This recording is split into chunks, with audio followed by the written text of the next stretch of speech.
26th day, Lower Earth Month, 0 CE, go west, young hunter, go west. The ardent voice of a crier greeted Soraka as he stepped onto the wharf of Kanyo, the first city on their journey through Rolengork.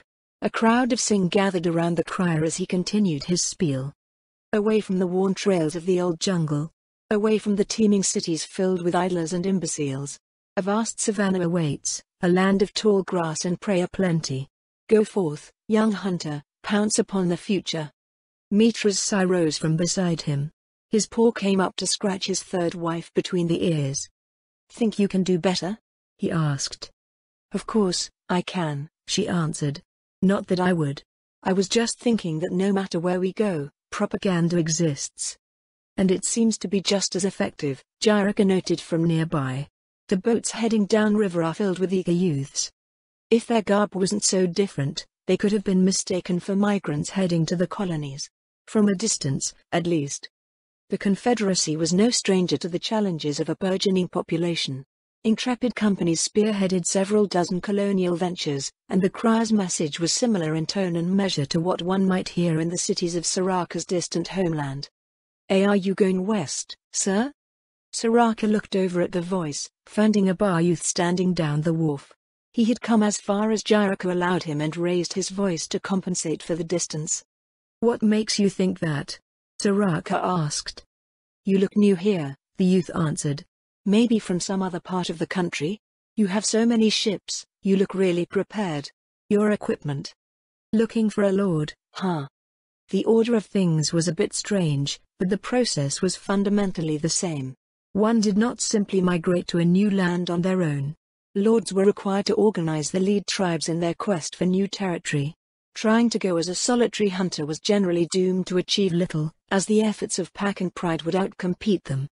In the Confederacy, the companies had recruitment offices where prospective pioneers were screened. The colonies had a reputation for only taking the best and brightest of each caste, and they were often the first choice for young men and women confident that they could make more of themselves on the frontier than in the saturated cities of home. As such, there was no shortage of talented applicants. Soraka's eyes crossed over the crowd. In Rolengork, the process appeared to be completely informal. For the most part, youths were banding together into small groups. Those groups then went around, scrutinizing the leaders of migrating tribes trying to attract a following. His gaze returned to the bar youth who had addressed him. Are you alone? Soraka asked. The youth hesitated for a moment before answering. I am. Why? Because most of the people here are a burden, the youth replied. They band together to raise their value. And I am good enough alone, was the unspoken implication. His assessment suggested much about his character, but whether it was truth or boast was yet to be seen. Mitra, Soraka said, can you use him? The Sharon separated from his side. The youth's eyes grew wide at the beautiful white tigress approach. He straightened as she came to stand before him. Were you born in this city, boy? She asked. Yes, he answered. Can you open this for me? Mitra presented a palm-sized box to the youth. He grew tentative at the unexpected request, but eventually took the container. After several attempts, he managed to open the device, revealing a silver trade coin inside. Mitra looked over her shoulder at Soraka. A rogue or bard, probably a rogue, he doesn't have a bard's demeanor. The box was a cleverly designed test. It was impossible for anyone who didn't have the skill to manipulate certain devices to accomplish anything with it. Scout types like rangers could detect and disarm the trap stash which would otherwise trigger to emit harmless flashes of light, but be unable to open the locks.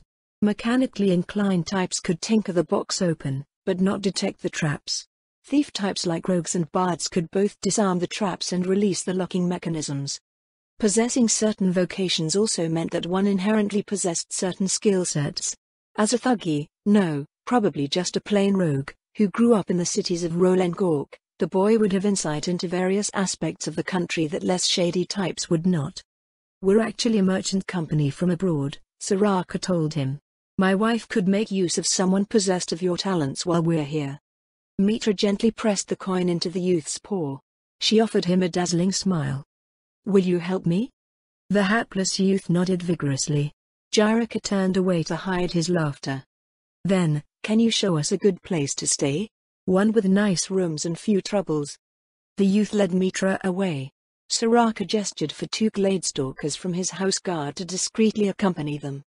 All right, Davy appeared from out of the crowd. I secured a market plot over at, where'd Mitra go? She found a guide for this city, Soraka said. They're taking a look at a decent inn. I hope so, Davy said. We've been sleeping on branches for over a week. This city just looks like a bigger town. The merchant's daughter was a city girl through and through. She was thoroughly devastated upon finding that the towns and cities of Rolengork were a far cry from those of the Confederacy. In a word, they were primitive. It was as if they had stepped into a history book detailing the lands of what would be the Beastman Confederacy 800 years ago. Rolengork was inhabited by thousands of tribes, which, over time, had organized into clans. Clanholds formed, serving as centers of political power and meeting places for the clan's constituent tribes. As more time passed, power was consolidated and Rajas unified their local collection of minor clans. Each Raja moved their seat of power to the major local economic center, resulting in the development of cities. The reason why the independent states that formed in the river basin confederated was still unknown. Though he had harbored concerns over security when they crossed the border, no threats had presented themselves to suggest an external threat that necessitated it. Accommodations aside, Soraka said, what do you think so far? Basic, Davy replied. Barter has a charm of its own, but it's nearly all barter here. Coin is scarce, but they at least know what trade coins are. Kanyo is a bustling city, yet it doesn't have a merchant guild. Actually, I haven't seen anything like a guild at all. How do they regulate anything? They have a rudimentary caste system. Each caste in each tribe answers to their respective lord. Oof. No kidding, Davy said. We may as well have traveled back to antiquity. Since it was usually part of the natural development of societies around the world, the importance of the caste system was often taken for granted. The most frequent violation of the system's functioning was when those in power tried to micromanage the affairs of the various castes under their rule. A little bit of knowledge often led to leaders thinking that they could take a caste's matters into their own hands, which in turn led to less than optimal results, to put it lightly. How much influence does the ruling caste have? Soraka asked. Too much, as you can see, Davy answered. Innovation is suppressed and artifice is scarce. The roads in the city are glorified clay trails and we haven't seen a single bridge beyond logs and planks laid over minor waterways. The tribes are nomadic, moving around their territories from season to season, hunting, gathering and tending to their herds. Well, that's just taking things at face value, Soraka said. How do you think they're doing relative to what we know of their history? If they essentially started from scratch 200 years ago, no, we'll have to see what their neighbors are like, first. Stormport is part of the Sapphire Coast, so all of their ideas and technologies should have spread here through trade. Except the fact that their merchants don't come here, Jiraka noted. There is probably a reason for that. But we saw some of their people in Great Tier, Soraka replied. And the locals there don't think very highly of them. This all points in a bad direction. A backwards one. The scathing assessment might have been premature. Rolengork was large enough that one couldn't get a read on the entire country by visiting one city. Karavaki should have more information when she comes back, Soraka said. Mitra will quickly get a feel for the cultural side of things now that we're here amongst them. As for myself, Kira is the next city over. That friend of your father? Jiraka asked. Yeah, Soraka answered with a nod. We should get a good idea of any real threats to the country if we speak to the warrior clans. The perspective of the people here seems to be very narrow. Mitra appeared out of the crowd, returning with the youth in tow. A low growl filled Soraka's throat and Davy's eyes widened. Is that blood? Davy gasped. Yes. The Sharon licked a paw. She seemed entirely at ease. What happened? Soraka asked. Some eager young lords made unwelcome advances. On the bright side, the inn has vacancies aplenty now. Are you all right? Mitra's crystal voice turned derisive. They couldn't lay a single claw on me. I may as well have been thrashing goblin fungus farmers. I hope this doesn't land us into trouble with the authorities. Doubtful, Mitra replied. I have a good sense of this place now. It's utterly savage. Might makes right. Law that cannot be enforced is no law at all. Technically, that's how most of the world works, Jiraka pointed out. It's beyond that. You've seen plenty of this place already. It is not explicitly a dharma, but it is raw. This country exists in a state before enlightened order. People just do whatever their base urges demand of them to the detriment of all. I hope Kawabaki doesn't level this city, Soraka said. More like stay here forever trying to fix it, Jiraka muttered. That was more probable. At least at the beginning. Kawabaki would act as a missionary and try to set them on the right path, but Soraka was certain that this sort of tangled culture was easier to tear apart and rebuild than peacefully reform. Rolengork was only the most recent in a long line of similar societies that they had seen in their travels, and they were likely to see plenty more. They boarded their ships and paddled over to Davy's berth at the Kanyo water market. It wasn't long before they were swarmed by local traders. As suggested by the merchant in Great Tier, most offered leather and leather goods for salt. Others offered cured and dried meats. A few proffered tools and trinkets fashioned from ivory and bone. Davy stepped out of her boat and faced them with a do-your-worst sort of expression. She's going to be stuck here until she's sick of trading, Jiraka said. She never gets sick of trading, Soraka replied. At least we won't be lugging all of this salt around anymore. The Inquisitor scratched his notched ear as they watched the swarm of frenzied merchants. We won't be tethered to the river and will be able to get around quickly if necessary. You assume that she can exchange her goods for coin. We're going to go from a load of salt to a much larger load of leather. Arg. You'd think with all this leather available, Mitra wrapped a paw around Soraka's arm, there'd be a flourishing fashion industry here. Maybe there is, Soraka said, but not in this city. The local garb was simple and utilitarian if one were to be kind about it. Everyone had a leather belt and a loincloth. Everything else was a luxury. With how rough the citizens seemed to live, anything beyond that may have been considered wasteful as it wouldn't keep in the humid conditions.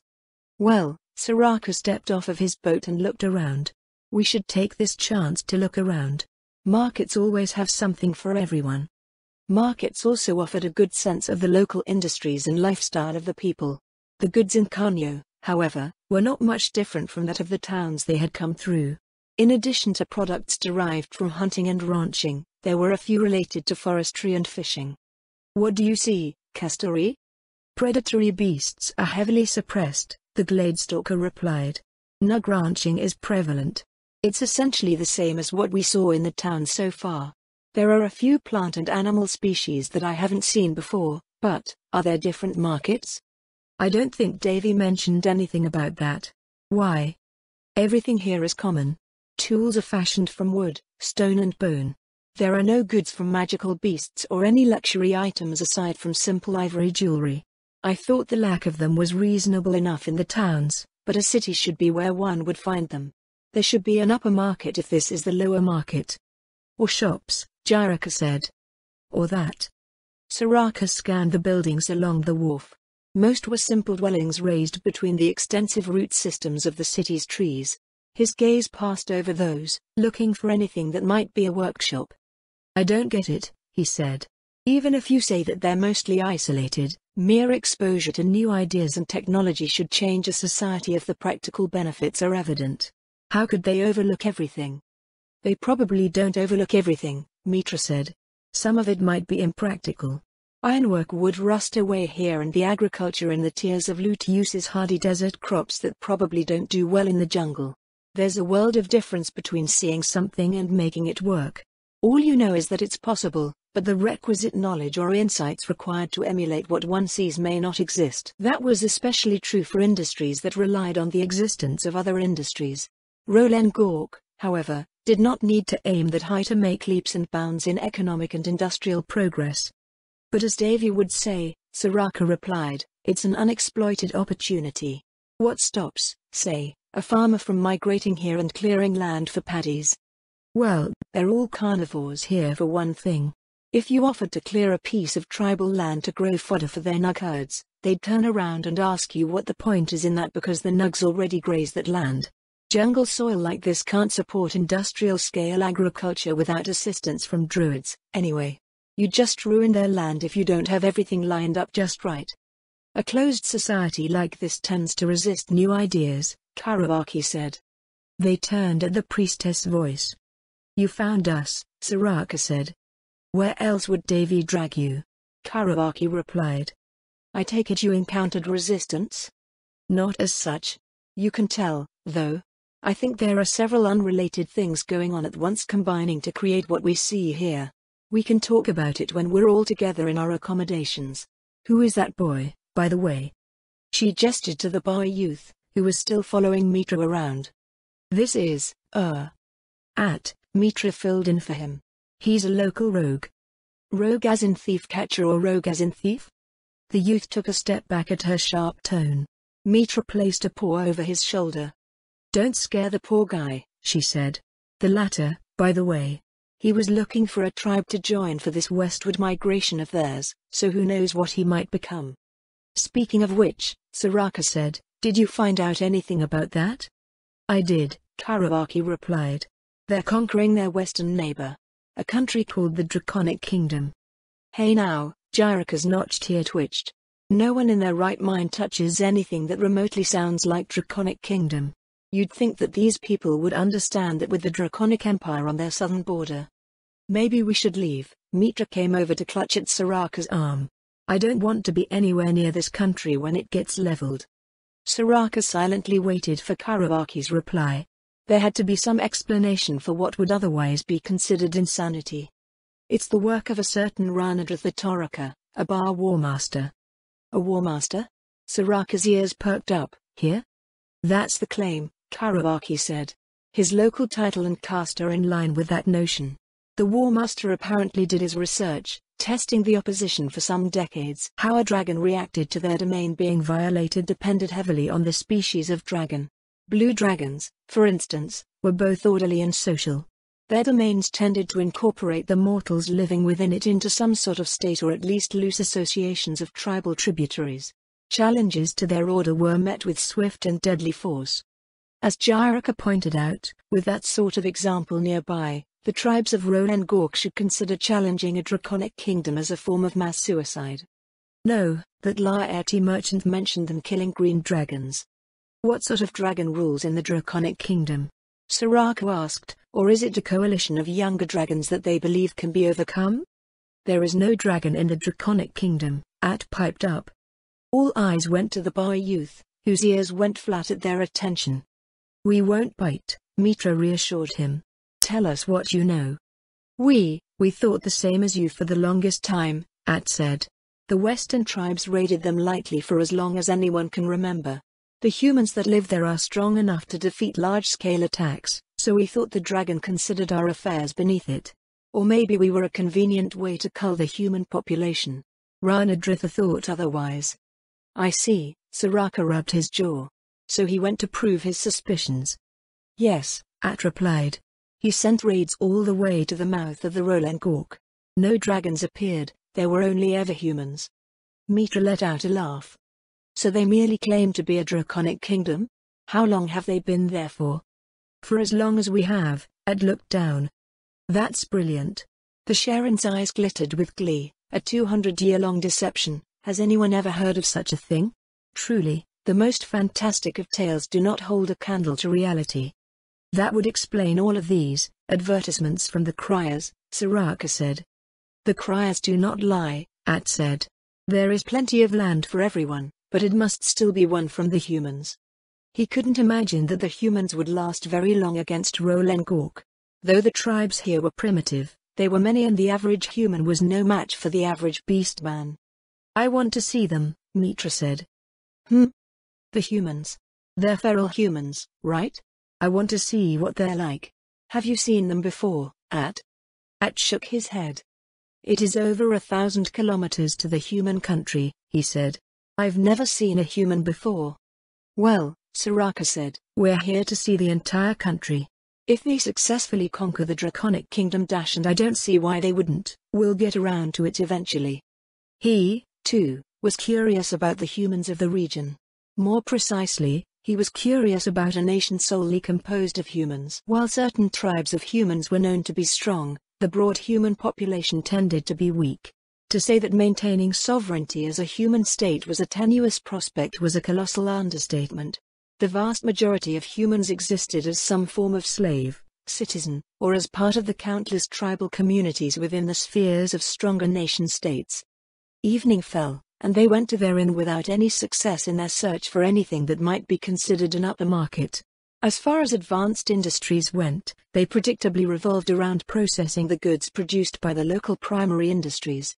The absence of metalwork suggested that there was nothing like a mining region, as goods produced by industries in that region would have surely been conveyed throughout the country via trade. The air stilled as they entered the tavern of their inn. All eyes went to Mitra, following her as she went by with an unconcerned air.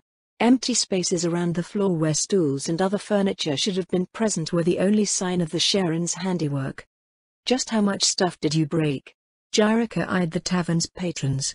"I didn't break anything," Mitra replied. "It was all the work of those ruffians landing on the furniture."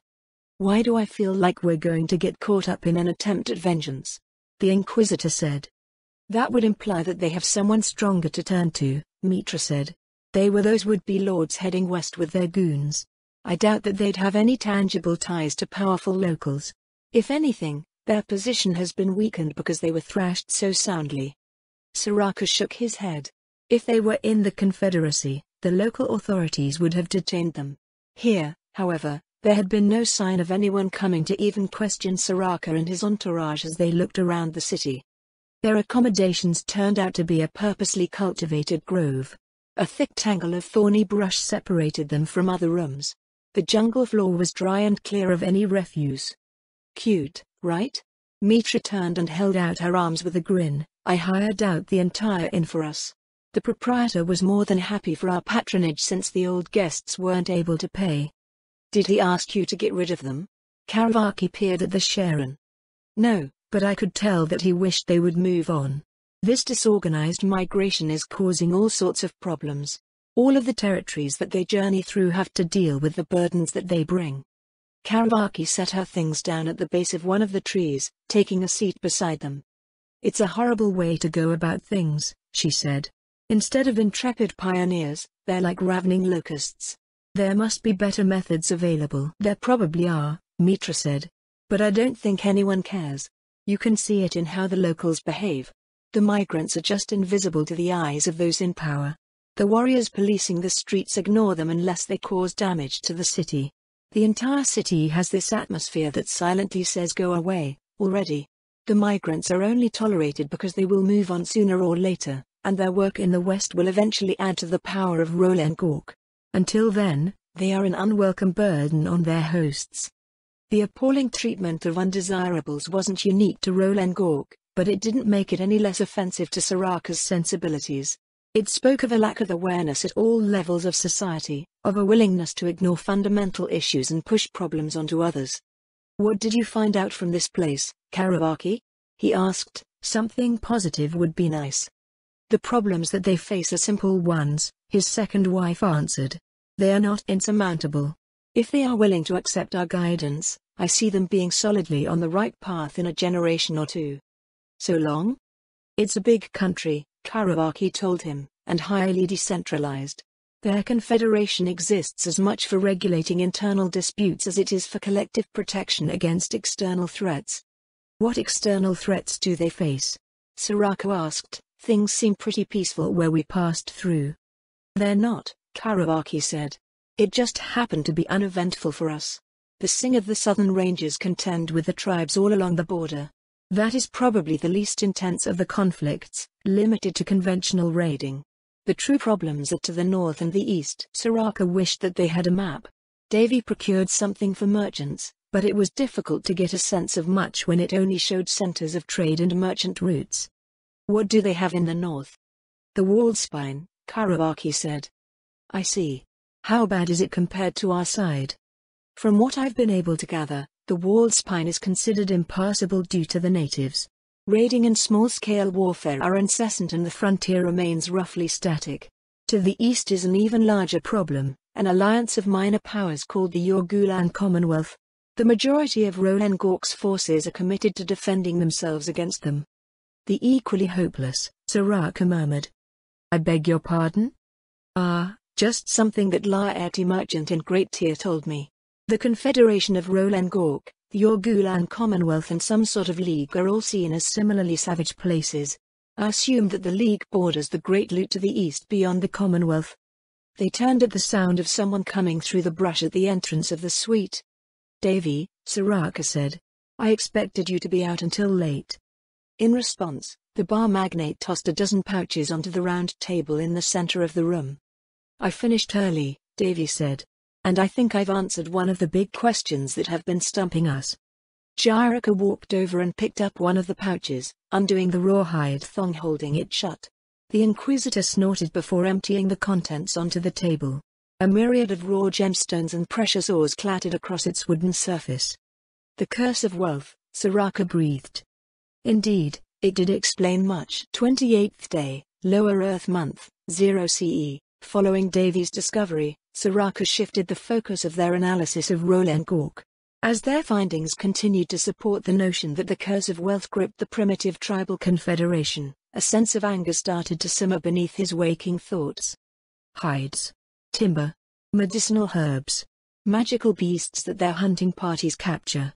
They probably have plenty more, but they're too territorial to allow foreigners to survey their territories and prospect for wealth. Many a hopeful merchant or sage come here to make inroads to no avail. The words of the Laeti merchant in Great Tier were the truth, but the truth behind the truth had not been stated. Whether she was entirely earnest about what she said or an active participant in a greater conspiracy was unknown, but Soraka supposed that it didn't matter. A loose collection of notions rather than a genuine curse, the curse of wealth asserted that, without careful management and the right development, countries sitting on vast reserves of valuable resources or ideal territory tended to stagnate and decay rather than prosper. It could even happen when new technologies and magic boosted the economy by giving civilizations access to resources they could not exploit before. Dozens of reasons existed for the phenomenon, but it was usually a combination of both intentional and unintentional effects.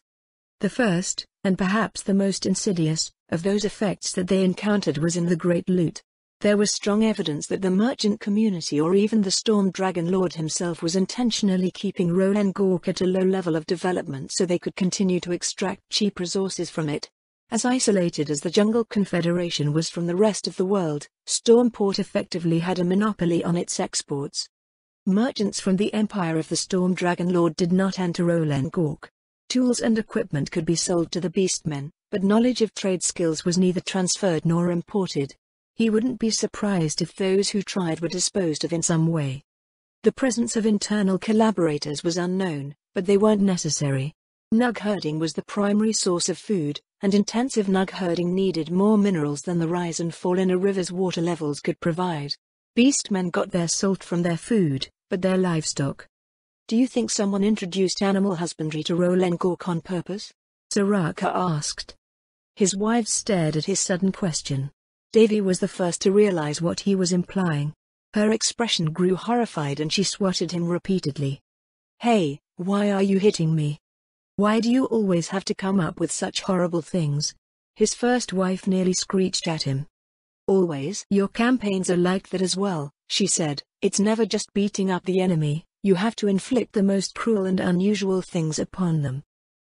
That's to minimize casualties on both sides. Soraka grew defensive. If I didn't do what I do, the suffering and death would increase tenfold or more. A military career wouldn't be much of one if 1 or 2 wars made undead spring up everywhere. Campaigns had to be as brief and decisive as possible or little progress could be made. What are you two going on about? Mitra asked. A trap, Davy sighed.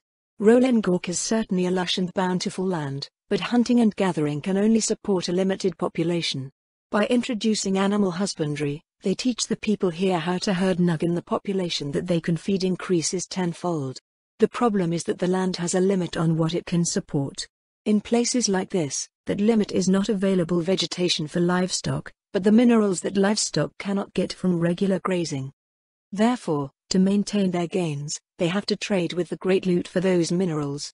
Demand for salt and other minerals going up goes hand in hand with transitioning to an agrarian economy.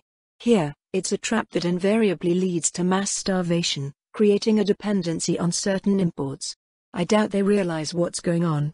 The people here just export what they can to get their hands on what their herds need. The deal was so favorable for the merchants of the Great Loot that salt was worth its weight in gold. Davy had exchanged her salt for precious gems instead to avoid encumbrance. What about summoned spices? Mitra asked. Wouldn't that fix the problem? The magic caster ratio isn't high enough for that, Kawasaki said. It's fundamentally the same problem as food summoning. Conjuration magic for industrial applications was a major field pursued by any sufficiently advanced civilization. From the ritual binding of elementals to power golems to summoning food to creating rare or even previously unknown materials, the possibilities offered by the conjuration school were theoretically limitless. That being said, not only was the cost of research and development exorbitantly high, but it was also contingent on the power of a country's magic casters. Furthermore, the efficiency of conjuration was not high enough that a population's magic casters could provide for the entire population. The metrics tended to focus on how effectively conjuration could supplement existing industrial processes or produce otherwise unobtainable commodities. But it would help, Soraka noted. If we do choose to offer our guidance and gradually bring them into our hegemony, we need every trick in the book to wean them off of their dependency. That assumes that they don't already know the spell, Jiraka said. And it also assumes that loot will release its stranglehold on their market here. Somehow, I doubt that. He's right, Mitra said. It would be one thing if they were easily accessible, but we don't have the power to wrest them free of loot's grip. The edge of the Beastman Confederacy's sphere of influence was roughly 5,000 kilometers away, so force was not an option.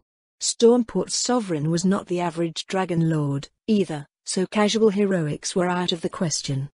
There may be other avenues, Soraka said. Answers to problems like this are usually never obvious.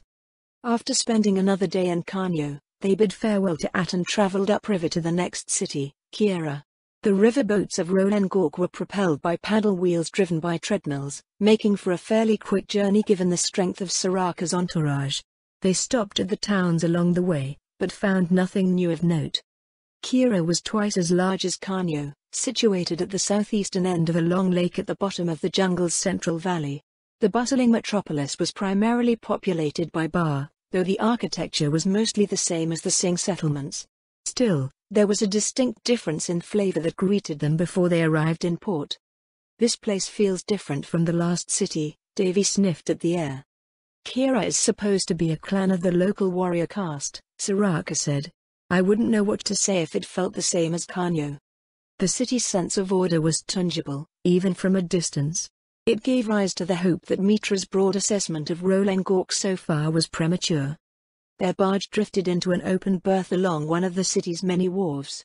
An official accompanied by two warriors arrived shortly after to collect their toll and berthing fees. Her eyes traced over their unfamiliar garb. You don't look like you're from around here, the customs official said. Or perhaps you're from the west? We haven't seen much in the way of spoils from the Draconic Kingdom yet. The local customs inspections did not employ divination magic to identify cargo and equipment, so the most she could probably sense was that their items were magical or valuable in some way. We came up from Stormport after sailing northwest along the Cerulean Way, Davy replied. I'm a merchant who plies the lanes of trade around the world. For a merchant, the official said, you appear to be lacking wares. A miscalculation, Davy's voice took on a self-deprecating tone. I crossed the border with a caravan, 10 wagons. Dash of salt. The people here cleaned me out by the time I left Kanyo. Something about a booming market for preserved meats and leather equipment because of the campaign in the Draconic Kingdom. Anyway, all that's left for us is to see what Rolengork has to offer. Is that so? The official looked down at her clay tablet. Well, foreign merchants are nearly unheard of, so I hope you enjoy your stay. Interesting. If someone was keeping merchants from flowing into Rolengork, it certainly wasn't the country itself. At least not this particular clan. The customs official completed her inspection and went on her way. Soraka took in the scenery of the waterfront. Beyond the wooden planks of the wharf, timber trackways lined both sides of the earthen streets. A long queue of carts and wagons stretched into the distance, ending near other barges where sentries stood watch over the transfer of cargo. This isn't part of the same migration, is it? Kawasaki asked.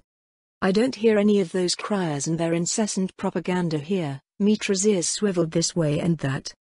It sounds like their army supplies, Kasturi joined Mitra in listening into the hubbub of the crowd.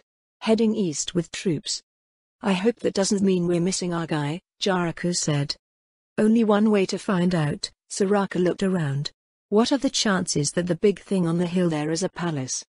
Mitra went over and asked one of the nearby warriors for directions. She lingered for much longer than it should have taken, but the warrior was plainly charmed. The Sharon returned with a pleased expression. What did you find out? Soraka asked. Rana Saj Kira is still here, Mitra answered. We arrived just in time. He's leaving to command the army headed east tomorrow morning. Who are they fighting? That would be a foolish question, the Sharon put on a coy expression. We already appear as foreigners, but we should not appear to be nosy foreigners, yes?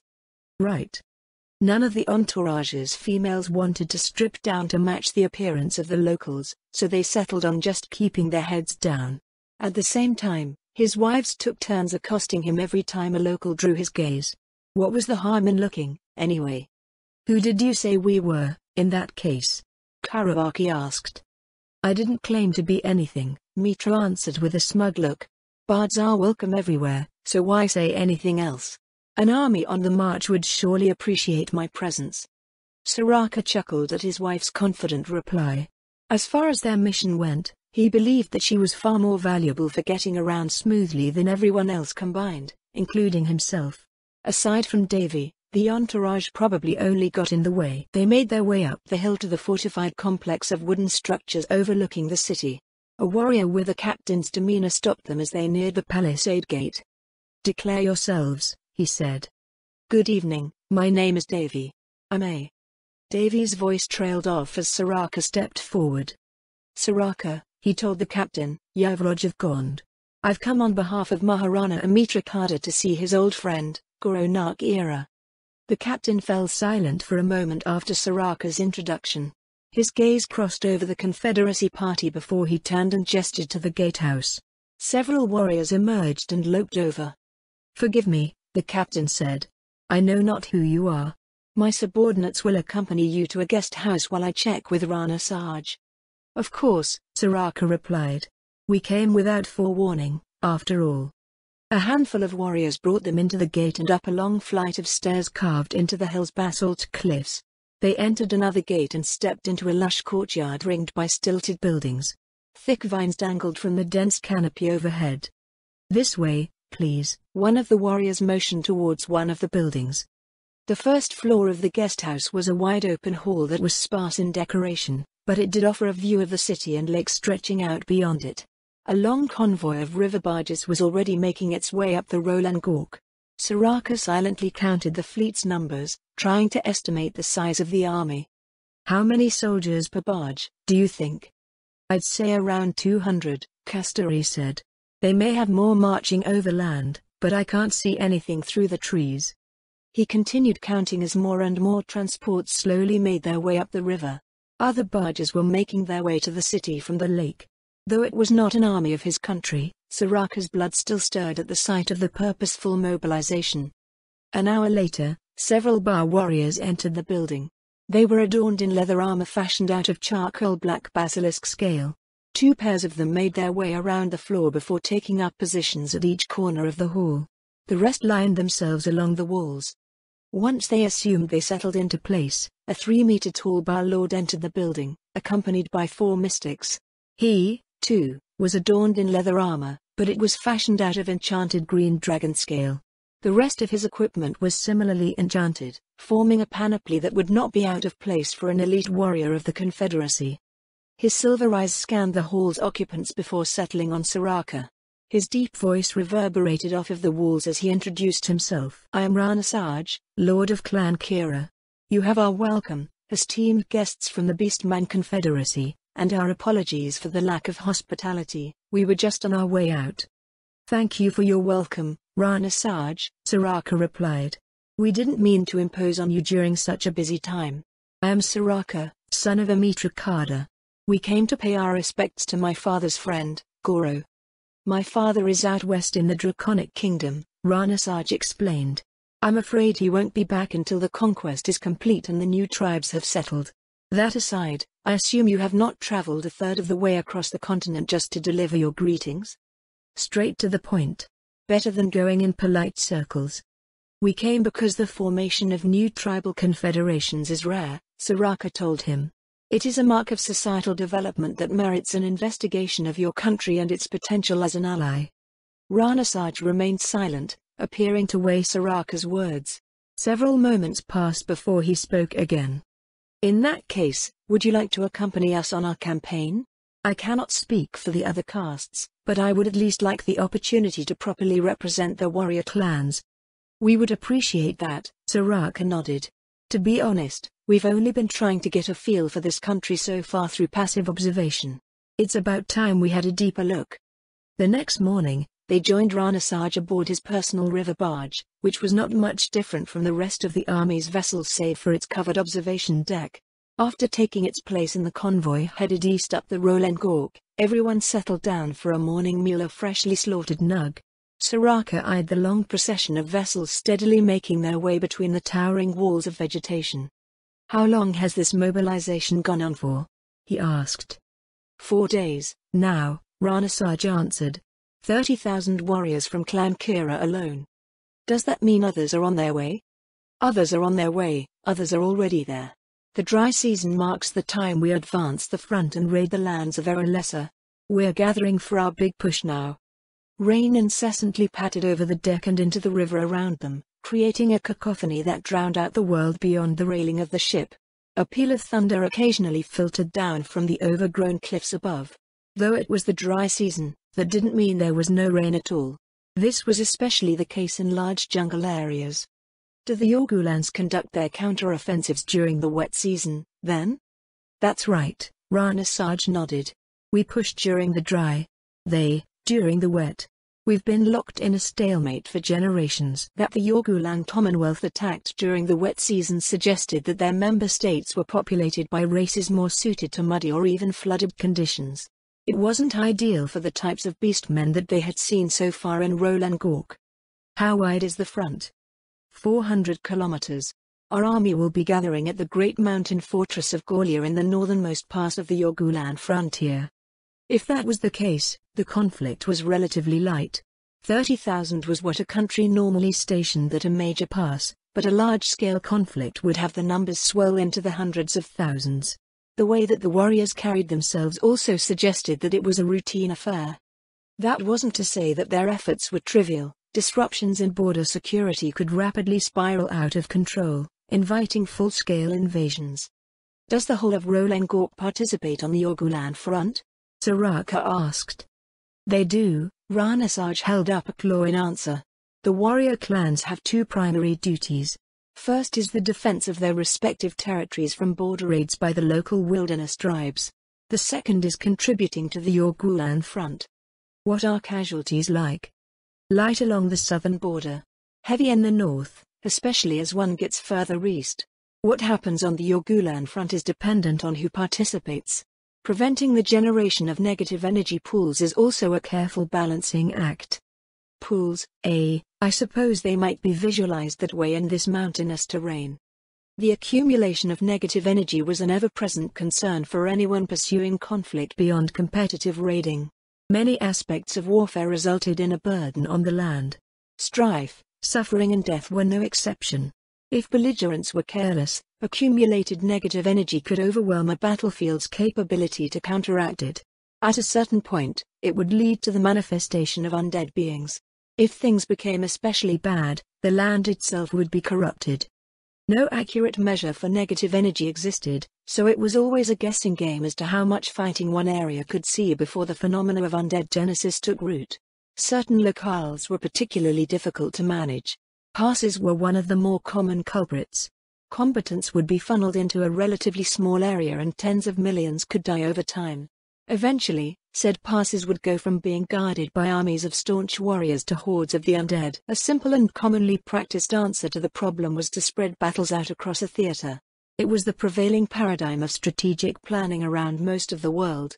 Strategists continually calculated the probable extent to which an army could conduct a campaign and carefully chose where they would fight.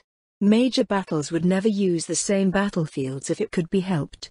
Campaign seasons were as much scheduled around the recovery of the land as they were on weather and economic cycles. What are the main obstacles to a major breakthrough? Soraka asked. There are three, Rana Saj answered. The first comes from seasonal cycles. The latter half of the dry season here is also prime raiding time for all of our tribal neighbors. Maintaining the overall integrity of our borders is the primary concern of the warrior clans, so the majority of our forces are held in reserve. The Yorgulans likely do the same. That sounds straightforward enough, Soraka nodded. What are the two others? The second obstacle is the terrain of the Yorgulan Commonwealth. Unlike the valley of Rolengork, which is mountainous, the Yorgula River's course runs through a rainforest that's flooded for the majority of the year. It's next to unassailable for us. So any successful conquest would involve taking their highlands and slowly squeezing them out of their lowland strongholds. That's the general idea, Rana Saj said, but we still haven't figured out an effective way to do it without putting in a lot of work. In the past, we diverted their rivers and dried out swathes of the lowlands for conquest. It would be a colossal engineering project, one next to impossible to complete in the midst of a war that constantly called its soldiers back to defend other frontiers. If they could somehow maintain the front year-round, however, it might be possible to achieve a slow, but steady, advance that way. The third obstacle must be ridiculous if you're saving its mention for last, Soraka said. You might say that. The Rana's tone turned dry. The final obstacle comes in the form of the masters of the Yorgulan Commonwealth. They all have powerful lords ruling over them. That's not incorrect, from a certain point of view, Rana Saj gestured to his equipment. Green dragons are the true overlords of Yorgulan Reach. I think those other two obstacles you mentioned don't matter as long as you have this last one. Still, you're lucky that they're greens. Green dragons were notorious for their propensity for betrayal, backbiting and generally toxic belligerence. An alliance of green dragons was likely 90% focused on guarding against every single other green dragon while plotting their downfall. The remaining 10% would be devoted to having their respective domains participate in a proxy competition for prestige. Rolengork's war with the Commonwealth was likely one aspect of this. Oh, don't we know it, Rana Saj chuckled. The main objective of our current grand strategy is putting Erelessa in a weak enough position that the other countries in the Commonwealth are tempted into attacking it instead of us. We'll snap up as much as we can while that happens. Would that work? I'd think that whoever wins Erelessa would just turn around and chase everyone out of their rightful territory. It's a strong possibility, Rana Saj admitted. Ultimately, it's a gamble. The best-case scenario is that the first bout of infighting weakens the participants enough that it leads to more infighting. A rival taking serious injuries is an exceedingly rare opportunity that other green dragons might seize. A whole chain of fortunate events could lead to their position being eroded enough for us to make permanent gains without taking crippling losses ourselves. Strategically, his rationale was sound. Dragons invested little in the world beyond their domains, so the worst that would happen was that Rolengork would lose the forces holding their positions in Erelessa. Even if it didn't take years for the Commonwealth to restabilize, semi-aquatic races would have a hard time breaking through the mountainous frontier. Rolengork had reached a state where overpopulation was becoming a concern, so they could afford the losses. No, not only is it sound, but it's the only way forward on this front.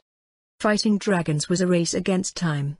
The more time passed, the stronger a dragon became.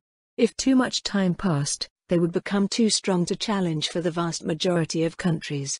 The Great Loot was effectively a permanent political and economic entity because the Storm Dragon Lord could not be defeated unless another Dragon Lord ousted him or the cycle dropped some cosmic horror onto his scaly blue head. That being said, blue dragons, while by nature evil, maintained domains that were conducive to orderly and prosperous civilization. Its probable relationship with its neighbors aside, Stormport's existence was a benefit to the world at large rather than a detriment. Other types of dragons, however, could be insufferable and outright destructive. How many dragons can you handle? It depends on how they fight. Rana Saj scratched his cheek. Green dragons aren't exactly the stupid sort, but if they humored us by fighting on the ground and staying there, we could kill dozens of adult dragons a season. More realistically, we've trained dragon slayer squads with green dragon scale armor and all manner of specialized equipment for fighting green dragons. The more green dragons we kill, the more squads we can equip to confront them whenever they appear. That's a fine line to tread, Soraka said. There aren't any older dragons in Yorgula? If the theories are correct, the worst we should see are old dragons. What theory is that? 200 years ago, Ranasaj said, a great calamity struck these lands. No one was spared, even dragons. So you're working with the assumption that any dragons in existence in the region are less than 200 years old. That's right. But as you've noted, green dragons aren't stupid. They can just fly away and come back. Well, that's the other side of the argument, but nothing of what we've seen so far suggests that it's the case. Not a single dragon that might have aged past adult has appeared in our history of conflict with Yorgula. Soraka hoped that Ranasaj was right, for Rolengork's sake. With Ranadratha's ongoing conquest of the Draconic Kingdom proving their claim to have a Dragon Lord to be a hoax, the citizens of the Tribal Confederation were unlikely to humor any suppositions about powerful dragons lurking about without hard evidence. It would be too late for them if they actually provoked one. Speaking of powerful dragons, Soraka said, how do you feel about Ranadratha's campaign in the west? I think our world will change if he succeeds, Ranasaj replied. Are those your own thoughts, Soraka asked, or those of Ranadratha? We've encountered criers aplenty on the way to your city making hope-filled declarations. Ranasaj set down his wooden cup. His claws tapped against his armrest as he gave Soraka a long look. I know that we may seem primitive compared to your confederacy, Soraka of Gond. The gods know how much my father goes on about it in his praises of your civilization. But we are not ignorant of our plight. By conquering the Draconic Kingdom, we will gain access to the sea. With ports of our own, we will be able to throw off much of our dependency on Stormport. Our expansion will support more warrior clans, which will tip the balance of our war with the Commonwealth in our favor. The conquest of the West is the key to our destiny.